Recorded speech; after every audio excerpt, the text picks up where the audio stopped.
يا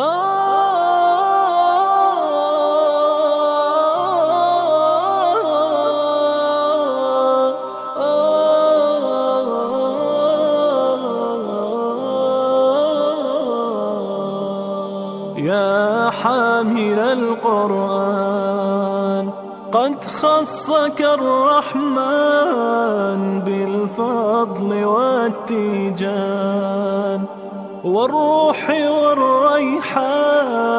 يا حامل القرآن، قد خصك الرحمن بالفضل والتيجان والروح والريحان.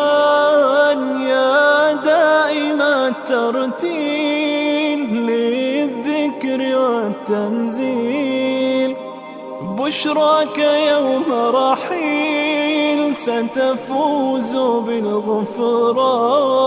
يا قارئ الآيات في الجمع والخلوات، تزهو بك السماوات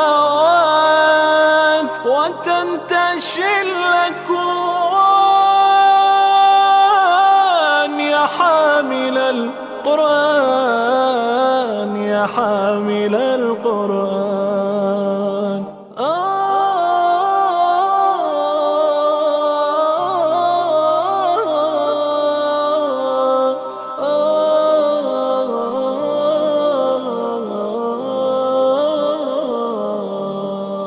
يا حامل القرآن، قد خصك الرحمن بالفضل